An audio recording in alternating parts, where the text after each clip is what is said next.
Study IQ IAS, अब तैयारी हुई अफोर्डेबल। दोस्तों, आज श्रीलंका के इकोनॉमिक क्राइसिस का शायद सबसे बड़ा सिंबल है उसके सदर्न रीजन में लोकेटेड चाइना द्वारा funded Hambantota port. Trade, employment और वेल्थ जनरेशन के वेपन पे बिल्ड किया गया ये पोर्ट एक मैसिव फेलियर बन के रह गया। अपने कर्जों पे डिफॉल्ट करने के बाद श्रीलंकन गवर्नमेंट के पास इसे चाइना को लीज पे हैंडओवर करने के सिवाय और कोई रास्ता नहीं था। पर यह सिर्फ एक इंफ्रास्ट्रक्चर फेलियर ही नहीं बल्कि एक जियोपॉलिटिकल कंसर्न बन के उभरा है। दरअसल इस आइलैंड नेशन में बदलते पॉलिटिकल सिचुएशन के बीच कुछ ही दिनों पहले चाइना ने एक मिलिट्री जहाज को हम्बनटोटा की तरफ डिस्पैच किया। चाइना का दावा है कि युआन वांग 5 नाम का ये वेसल एक सर्वे शिप है जिसे इंडियन ओशन में रिसर्च पर्पसेस के लिए भेजा जा रहा है। ये कई सोफिस्टिकेटेड इलेक्ट्रॉनिक्स से भरा हुआ है जिसे स्पेस और सैटेलाइट ट्रैकिंग के लिए इस्तेमाल किया जाएगा। पर कई एनालिस्ट ये सवाल उठा रहे हैं कि कहीं ये जहाज किसी खास स्ट्रेटेजिक पर्पस के लिए तो नहीं भेजा जा रहा। फॉर्मर श्रीलंकन डिप्लोमेट डायन जयतिलेका का कहना है कि चाइना हम्बनटोटा पोर्ट को 2 तरीके से इस्तेमाल करना चाहता है। पहला है कमर्शियल और दूसरा है मिलिट्री। इसीलिए वो ऐसी कैपेबिलिटी बिल्ड कर रहा है जिससे जहाज़ों को इस पोर्ट में मिलिट्री पर्पसेस के लिए भी यूज किया जा सके।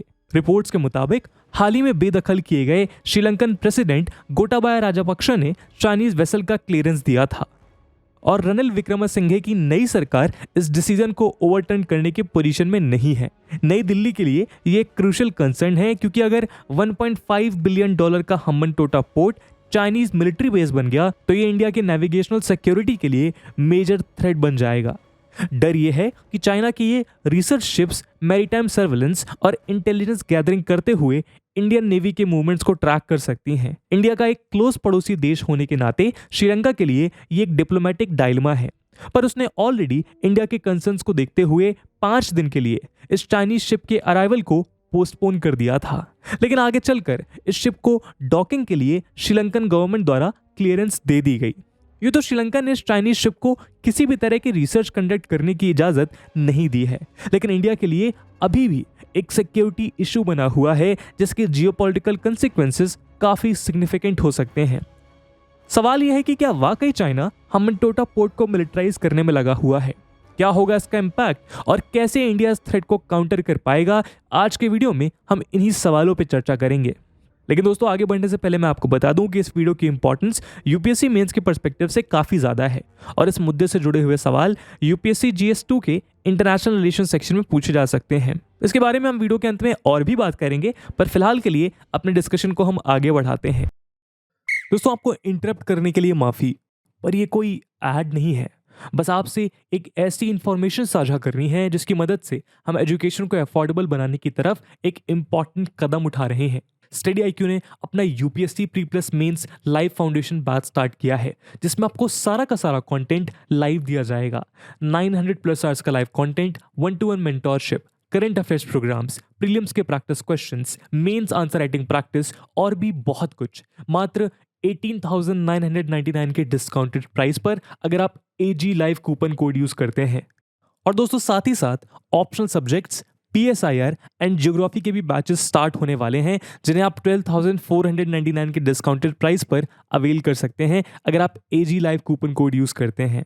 उन बैचेस में क्लासेस की शुरुआत 22 अगस्त मॉर्निंग 8 AM से हो रही है। इस बैच से रिलेटेड सभी इंपॉर्टेंट लिंक्स, बाकी सभी अपडेट्स के लिए आप मुझे मेरे सोशल मीडिया हैंडल्स पे फॉलो कर सकते हैं।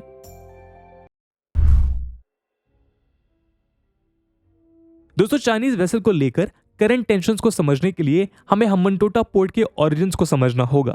दरअसल इस पोर्ट को बनाने का आइडिया लगभग 3 दशक से चर्चा में रहा, लेकिन श्रीलंका के सक्सेसिव गवर्नमेंट्स द्वारा यह प्रपोजल रिजेक्ट होता गया। 2005 में जब महिंदा राजापक्सा ने प्रेसिडेंट की कुर्सी संभाली तब जाके उनके मिनिस्टर आर्या विक्रमसिंघे ने इस पोर्ट के पोटेंशियल पे किए गए रिसर्च को राजापक्सा के सामने प्रेजेंट किया। साथ ही श्रीलंका के पिछड़े डिस्ट्रिक्ट्स में कई इंफ्रास्ट्रक्चर प्रोजेक्ट्स के प्रपोजल को सामने रखा गया, जैसे एक इंटरनेशनल एयरपोर्ट, एक नया शहर, एक कन्वेंशन सेंटर और एक हाईवे एक्सटेंशन। लेकिन श्रीलंका के लिए ये सब अकेले फंड करना मुमकिन नहीं था और तभी चाइनीज इन्वेस्टमेंट्स के प्रोस्पेक्ट्स सामने आए।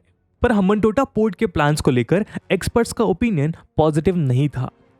कई फिजिबिलिटी स्टडीज ने इस बात की ओर इशारा किया कि अगर ये पोर्ट बना तो ये श्रीलंका के लार्जेस्ट पोर्ट यानी पोर्ट ऑफ कोलंबो से भी compete नहीं कर पाएगा और इसके रिटर्न्स सेटिस्फैक्टरी नहीं होंगे। लेकिन इकोनॉमिकली कमजोर श्रीलंका के लिए इंफ्रास्ट्रक्चर डेवलपमेंट एक अहम मुद्दा था और इसीलिए इन स्टडीज को इग्नोर कर हम्बनटोटा पोर्ट का कंस्ट्रक्शन शुरू किया गया।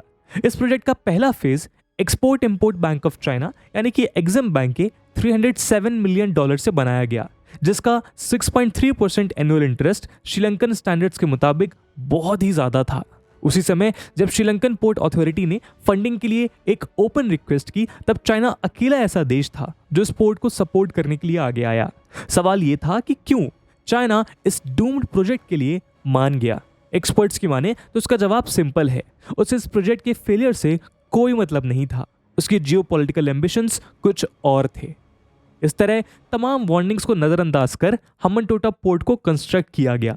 महिंदा राजापक्षा के लिए ये उनके ईगोसेंट्रिक एजेंडा का एक सेंट्रल फैक्टर था, जिससे वो अपने होम रीजन और मेन पॉलिटिकल बेस को रिवाइव करना चाहते थे। चाइना के लिए ये साउथ एशिया में उनके इन्फ्लुएंस को बढ़ाने की एक इंपॉर्टेंट अपॉर्चुनिटी थी। हाल ही में एक न्यूयॉर्क टाइम्स इन्वेस्टिगेशन ने यह खुलासा किया कि इस प्रोजेक्ट की शुरुआत से पहले कई बैकडोर डील्स की गई थीं। लेकिन जो सबसे बड़ा मुद्दा सामने आया वो ये कि इस डील के थ्रू चाइना श्रीलंका से इंटेलिजेंस गैदरिंग का काम भी करवाना चाहता था। इनफैक्ट महिंदा राजापक्षे के रेजीम के साथ चाइनीज टाइज इतने स्ट्रांग हो गए थे कि 2015 प्रेसिडेंशियल इलेक्शंस में चाइनीज पोर्ट कंस्ट्रक्शन कंपनी ने राजापक्षा के कैंपेन को सिग्निफिकेंटली फंड किया था। खैर, हम्बनटोटा पोर्ट को लेकर न सिर्फ ट्रेड और इकोनॉमिक ग्रोथ की आशाएं मिट्टी में मिलती गईं, बल्कि श्रीलंका कर्जों तले डूबता चला गया। सेंट्रल बैंक ऑफ श्रीलंका के स्टैटिस्टिक्स के मुताबिक हम्बनटोटा अकेला ऐसा पोर्ट था जिसमें 2015 और 2016 में नेगेटिव ग्रोथ रजिस्टर हुआ था और वेसल्स के नंबर्स भी घटते गए। वैसे तो श्रीलंकन पोर्ट्स अथॉरिटी पोर्ट के डिक्लाइनिंग परफॉर्मेंस के लिए ग्लोबल स्लोडाउन को ब्लेम करता रहा, पर न्यूयॉर्क टाइम्स के इन्वेस्टिगेशन और विकीलीक्स में पब्लिश किए गए केबल्स, ईमेल्स और इंटेलिजेंस फाइल से यह पता चला कि हम्बनटोटा पोर्ट की कहानी एक जनरल इकोनॉमिक स्लोडाउन से कहीं ज्यादा कॉम्प्लेक्स है। और आखिरकार जिस बात का डर था वही हुआ। 2017 में श्रीलंकन गवर्नमेंट के पास कोई और ऑप्शन ना होने के कारण उसे पोर्ट की 80% ownership China merchant port holdings company यानी कि CMPHC को 99 ईयर की लीज पे हैंडओवर करनी पड़ी। यही नहीं, इस पोर्ट के आसपास की कई एकड़ जमीन भी चाइना के हवाले कर दी गई और न्यूयॉर्क टाइम ने इसे डेट ट्रैप का नाम दिया। दोस्तों, श्रीलंका के इकोनॉमिक क्राइसिस के पीछे एक मेजर रीजन है उसकी हैवी फॉरेन बोरोइंग, जिसे वो रिपे करने में असफल रहा है। गवर्नमेंट एस्टिमेट्स के मुताबिक 2015 में श्रीलंका का फॉरेन डेट उसके जीडीपी का 80% था, जो 2020 में इंक्रीज होके 101% बना। बीजिंग के लिए यह क्राइसिस एक अपॉर्चुनिटी बनी, जिससे वो श्रीलंका के पोर्ट को कंट्रोल कर अपने $multi-billion global infrastructure project belt and road initiative को मजबूत कर सके। कई एक्सपर्ट्स का कहना है कि इन ओवर प्राइस्ड और नॉन ट्रांसपेरेंट प्रोजेक्ट के थ्रू चाइना लोकल ऑफिशियल्स और पॉलिटिशियंस में करप्शन को इनकरेज करता है, जिससे एक इकोनॉमिक क्राइसिस पैदा हो और वो एक मेजर क्रेडिटर बन के सामने आए। इसीलिए हम्बनटोटा पोर्ट जैसे प्रोजेक्ट्स को टारगेट किया जाता है, जिनका प्रैक्टिकल पर्पस कम या ना के बराबर होता है। हेडलाइंस में तो इन मैसिव प्रोजेक्ट्स के प्रपोजल सुनने में अट्रैक्टिव लगते हैं, पर रियलिटी उतनी ही खराब और कमजोर होती है। हम्बनटोटा पे चाइना का फोकस साउथ एशिया में उसके स्ट्रेटेजिक फुटहोल्ड का एक जरिया है। उसके लॉन्ग टर्म गोल्स ये हैं कि वो इस पोर्ट को इस्तेमाल कर चाइनीज वेसल्स को इंडियन ओशन में ना सिर्फ एनर्जी और दूसरे सप्लाईज को कंट्रोल कर सके, बल्कि अपने मिलिट्री पावर को भी इस रीजन में प्रोजेक्ट कर सके, खासकर इंडिया के अगेंस्ट, जो इंडो पैसिफिक को अपना स्फीयर ऑफ इन्फ्लुएंस मानता है।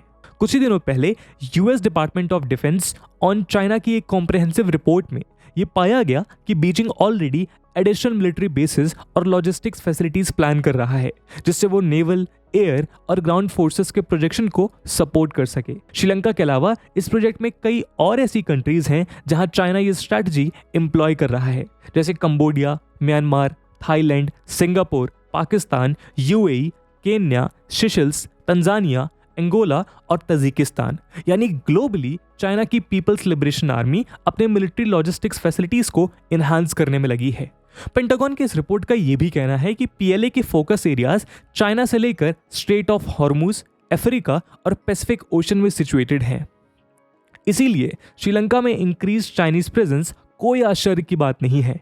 वैसे तो श्रीलंकन गवर्नमेंट ये लगातार एम्फसाइज करती आई है कि वो चाइना का मिलिट्री बेस नहीं बनाएगी, पर 2014 में जब कोलंबो पोर्ट में एक चाइनीज सबमरीन का अराइवल हुआ था, तब नई दिल्ली में अलार्म की घंटी बज गई। इस साल के शुरुआत में श्रीलंका का एक कंट्रोवर्शियल बिल पास किया गया, जिससे कोलंबो पोर्ट सिटी में इन्वेस्ट करने वाले चाइनीज कंपनीज को प्रेफरेंशियल एक्सेस मिलेगा। इंडिया ने तुरंत अपने रिस्पॉन्स में कहा कि ये श्रीलंका के साथ उसके बायलैटरल रिलेशनशिप का एक चैलेंज है और वो श्रीलंका में हो रहे इन डेवलपमेंट्स को सिक्योरिटी पर्सपेक्टिव से क्लोजली मॉनिटर करेगा। लेकिन क्या ये डेवलपमेंट्स उतने ही सीरियस हैं जितना अंदाजा लगाया जा रहा है? दोस्तों, चाइना के साथ श्रीलंका के बढ़ते संबंध इंडिया के लिए एक मेजर कंसर्न है, क्योंकि south and south east Asia में चाइना के इंटेंशंस और एम्बिशंस काफी क्वेश्चनेबल हैं। चाइना जैसे एक्सपेंशनिस्ट पावर के लिए क्लाइंट स्टेट्स बनाना जरूरी है, जिनको इन्फ्लुएंस कर वो खुद एक रीजनल हेजमन की तरह काम कर सकता है। लेकिन श्रीलंका आज भी यूएसए और इंडिया पे अपने गुड्स के लिए ह्यूजली डिपेंडेंट है। ये दो उसके टॉप एक्सपोर्ट मार्केट्स हैं। इसलिए कुछ एक्सपर्ट्स का मानना है कि श्रीलंका के लिए चाइना को मिलिट्री बेस ऑफर करना कोई आसान डील नहीं होगी। 2019 में चाइना ने $3 बिलियन के गुड्स यूएसए को एक्सपोर्ट किए, जहां उसे जनरलाइज सिस्टम ऑफ प्रेफरेंसेस यानी जीएसपी का प्रेफरेंशियल एक्सेस मिलता है। इसका मतलब है कि उसे कई प्रोडक्ट्स पे टैरिफ रिडक्शन मिलते हैं, जो उसके एक्सपोर्ट इकोनॉमी के लिए बेनिफिशियल है। चाहे चाइना श्रीलंका का सबसे बड़ा एफडीआई का सोर्स क्यों ना हो, यूएस, इंडिया और यूरोपियन यूनियन के कंपेयर्ड चाइना में श्रीलंका के एक्सपोर्ट्स एक बड़े मार्जिन से कम है। इसीलिए इकोनॉमिक कंसर्न्स को ध्यान में रखते हुए कई एनालिस्ट दावा करते हैं कि श्रीलंका चाइना को अपनी टेरिटरी में इतनी आसानी से मिलिट्री फुटहोल्ड गेन नहीं करने देगा। लेकिन युआन वांग 5 जैसे चाइनीज वेसल्स आने वाले समय में मेजर थ्रेट्स बन सकते हैं। युआन वांग सीरीज की ये 3rd generation tracking ship ballistic missiles और स्पेस सैटेलाइट्स को ट्रैक कर सकती है। इस 222 मीटर लंबी और 2.5 मीटर वाइड वेसल की रेंज लगभग 750 किलोमीटर है। इसका मतलब है कि ये आंध्र प्रदेश के श्रीहरिकोटा में based Indian Space Research Organisation और तमिलनाडु में कलपक्कम रिसर्च प्लांट को ट्रैक कर सकती है। एक्सपर्ट्स दावा करते हैं कि इस वेसल में ऐसे कई इंपॉर्टेंट इंडियन इंस्टॉलेशंस को ट्रैक करने की क्षमता है। चाइना के इस मिलिट्री प्रेजेंस का क्वाड अलायंस यानी क्वाड्रिलेटरल सिक्योरिटी डायलॉग में भी गहरा असर पड़ सकता है, जिसमें इंडिया, यूएस, जापान और ऑस्ट्रेलिया शामिल है। वैसे भी चाइना क्वाड को एशियन नेटो मानता है, लेकिन इंडिया ने भी यह असर्ट किया है कि वो इन चैलेंजेस को हैंडल कर सकता है और कई सिग्निफिकेंट स्टेप्स भी ले रहा है। आइए उन्हें देखते हैं।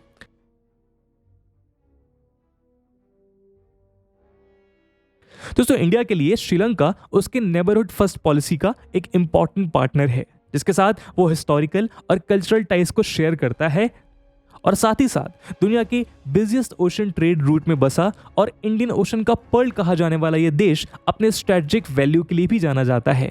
जब से श्रीलंका इस इकोनॉमिक क्राइसिस में गिरा है, तब से इंडिया एक कंसर्न नेबरहुड की तरह उसके साथ खड़ा है।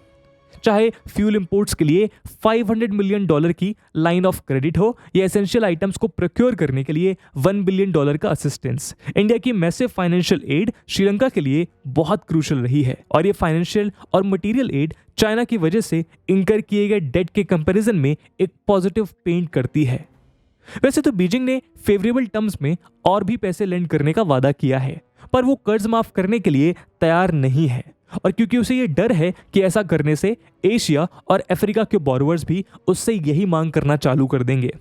ऊपर से चाइना ने ये शर्त रखी है कि अगर श्रीलंका को $1.5 बिलियन चाइनीज लोन्स एक्सेस करना है, तो उससे पहले उसे 3 महीने के लिए सफिशिएंट फॉरेन रिजर्व्स दिखाने पड़ेंगे। वैसे आईएमएफ के साथ लगभग $75 मिलियन ह्यूमैनिटेरियन असिस्टेंस की बात करते हुए बीजिंग ने श्रीलंका में एक पॉजिटिव रोल प्ले करने का वादा किया है। लेकिन चाइना को लेकर सस्पिशंस के चलते न्यू दिल्ली अपने इन्फ्लुएंस को इंप्रूव कर पाया है। इंडिया ने अब तक कई $मिलियन के एसेंशियल आइटम्स जैसे राइस, मिल्क पाउडर, मेडिसिन, यहाँ तक कि डीजल फ्यूल और गैसोलीन भी सप्लाई किए हैं। इसके अलावा पहले कई बार प्राइम मिनिस्टर रह चुके विक्रमासिंघे को प्रो इंडिया माना जाता है। इकोनॉमिक एड प्रोवाइड करने के अलावा इंडिया श्रीलंका में बीजिंग के कुछ इंपॉर्टेंट प्रोजेक्ट्स को भी कैप्चर करने में सक्सेसफुल रहा है।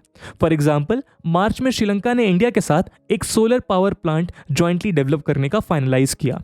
उसी महीने कोलंबो ने एक चाइनीज कंपनी के साथ विंड फार्म बनाने के लिए किए गए $12 मिलियन का कॉन्ट्रैक्ट टर्मिनेट कर दिया और इस प्रोजेक्ट को इंडिया को हैंडओवर कर दिया। मिलिटरीली भी इंडिया अपने इंटरेस्ट को एक्टिवली परस्यू कर रहा है। इंडियन एयरफोर्स ने हाल ही में श्रीलंकन एयरफोर्स को एक Dornier 228 maritime petrol aircraft gift किया है और अगले 2 साल में वो दूसरा एयरक्राफ्ट भी प्रोवाइड करने वाला है। 2018 में श्रीलंकन गवर्नमेंट ने अपने मैरीटाइम सर्वेलेंस कैपेबिलिटीज को इंप्रूव करने के लिए इंडिया से 2 डॉर्नियर रिकॉनिशंस एयरक्राफ्ट की मांग की थी और इंडिया ने अपना वादा निभाया। इसके अलावा इस साल मार्च में श्रीलंका की डिफेंस मिनिस्ट्री ने इंडिया के साथ 2 मैरीटाइम पैक्ट्स अनाउंस किए, जिसके थ्रू बिना किसी कॉस्ट के श्रीलंका को एक फ्लोटिंग डॉक फैसिलिटी और एक डॉर्नियर रिकॉनिशंस एयरक्राफ्ट मिलेगा। नेचुरली बिना किसी ऑफिशियल अनाउंसमेंट के लिए गए इन सारे एग्रीमेंट्स को पॉलिटिकल ऑपोजिशन ने काफी टारगेट किया, पर श्रीलंका की डिफेंस मिनिस्ट्री ने यह एश्योरेंस दिया है कि इससे श्रीलंका की नेशनल सिक्योरिटी पे कोई नेगेटिव इंपैक्ट नहीं होगा। एक्सपर्ट्स का मानना है कि इस तरह श्रीलंका में अपने स्ट्रेटेजिक फुटप्रिंट को मेंटेन करते हुए इंडिया चाइनीज इन्फ्लुएंस को चैलेंज करना चाहता है और लगातार कर भी रहा है। आज जब श्रीलंका एक अनसर्टेन फ्यूचर की तरफ देख रहा है, तब इंडिया द्वारा फ्रेंडली आउटरीच चाइना को साउथ एशिया के आंगन से हटाकर रीजनल जियोपॉलिटिकल बैलेंस को न्यू दिल्ली के फेवर में शिफ्ट कर सकता है। तो दोस्तों, ये थी एक एनालिसिस हम्बनटोटा पोर्ट से जुड़ी चाइनीज मिलिटराइजेशन के कंट्रोवर्सी पर।